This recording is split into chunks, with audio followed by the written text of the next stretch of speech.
ನಾನು ಕುಲದಲ್ಲಿ ನಿನಗಿಂತಲೂ ಪೂರ್ವದಲ್ಲಿ ಅದೆಷ್ಟೋ ಮಂದಿ ಹುಟ್ಟಿ ಬಾಳಿ ಬೆಳಗಿದ್ರು ತನುಜೇ ಶ್ರೀಮಂತ ಅನ್ವಂತನಾಮ ನಿನಗೆ ಮಾತ್ರ ಸಲ್ಲಲ್ಪಟ್ಟಿದೆ.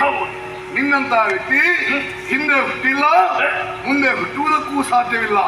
ನಭೂತ ನ ಭವಿಷ್ಯತ್ ಎಂಬ ಹಾಗೆ ಒಂದು ಕಾಲದಲ್ಲಿ ದಾನವ ಕುಲಕ್ಕೆ ನೆಲೆಯೇ ಇಲ್ಲ ಎಂಬಂತ ಹಂತದಲ್ಲಿ ಧನುದೇವಿಯ ಗರ್ಭಾಂಬುದಿಯನ್ನು ಪಾವನಗೊಳಿಸಿ ಇಳೆ ಬೆಳಕನ್ನು ಕಂಡಂತ ಚಂಡ ವಿಕ್ರಮಿ ನೀನು.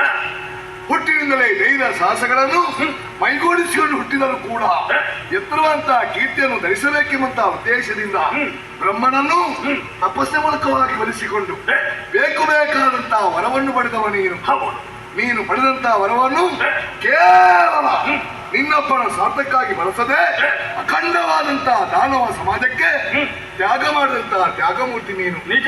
ದಾನವರಿಗೆ ಭದ್ರವಾದಂತಹ ನೆಲೆಯನ್ನು ಒದಗಿಸಿರುವಲ್ಲಿ ತನ್ನನ್ನು ತಾನು ತೊಡಗಿಸಿಕೊಂಡವ ನೀನು ಎದ್ದಂತಹ ಎತ್ತರದಷ್ಟು ಬೀರಿದಂತಹ ಪ್ರಭಾವವನ್ನು ಮಾಡಿದಂತಹ ಸಾಧನೆ ಇಂದ್ರಾದಿ ದೇವತೆಗಳನ್ನು ದೇವತೆಗಳ ಚಿತ್ತದಲ್ಲಿ ಭಯದ ಬೀಜವನ್ನು ಬಿಟ್ಟಿರುವ 3 ಮೂರ್ತಿಗಳು ಕೂಡ ನಿನ್ನ ಪರಾಕ್ರಮವನ್ನು ಕಂಡು ಕಂಗೆಟ್ಟು ಹೋಗಿದ್ದಾರೆ. ಪ್ರಭಾ ಸಾಧನ ಪ್ರಪಂಚದಲ್ಲಿ ಬಹಳಷ್ಟು ಎತ್ತರಕ್ಕೆ ಏರಿಬಿಟ್ಟಿರುವ ಇದು ಲೋಕವೇ ಮೆಚ್ಚಿಕೊಂಡಿದೆಯಲ್ಲ ಇದನ್ನೆಲ್ಲ.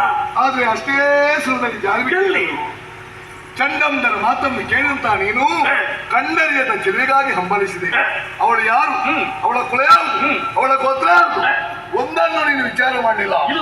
ಲೋಕದಲ್ಲಿ ಸೌಂದರ್ಯವತಿ ಅಂತ ಹೆಣ್ಣನ್ನು ಕಂಡು ಪುರುಷನಾದವ ಮರಳಾದ್ರೆ ಅದು ಪ್ರಕೃತಿ ಸಹಜವಂತ ಗುಣ. ನೀನೇನು ಆಕೆಯನ್ನು ನೋಡಿಲ್ಲ, ಆಕೆಯಲ್ಲಿ ಮಾತಾಡಲಿಲ್ಲ. ಆದ್ರೂ ಅವಳ ಬಗ್ಗೆ ನಿನ್ನಂತರಂಗದಲ್ಲಿ ಅನುರಾಗ ಹೇಳಿತಂದ್ರೆ ಕಾಲಸ್ಯ ಕುಟಿಲಾಗತಿ ಎನ್ನದ ವಿಧಿಯಿಲ್ಲ. ಲೋಕವನ್ನೇ ನಡಿಸಂತ ನೀನು ಮನಸ್ಸು ಜನ ಶರಕ್ಕೆ ಮನಸ್ಸೋತೆಯ ಹೋಗಿ ವರವಣಿತೆಯನ್ನು ಬಯಸಿಬಿಟ್ಟಿಯಲ್ಲ ಪ್ರಭಾ. ನಿನ್ನಂತವನಿಗೆ ಇದು ಭೂಷಣವೇ? ರಕ್ತ ಬೀಜ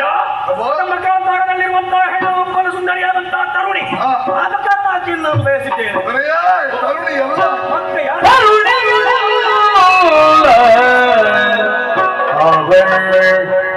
ಆದಿಮಾಯೇ ಮಾತು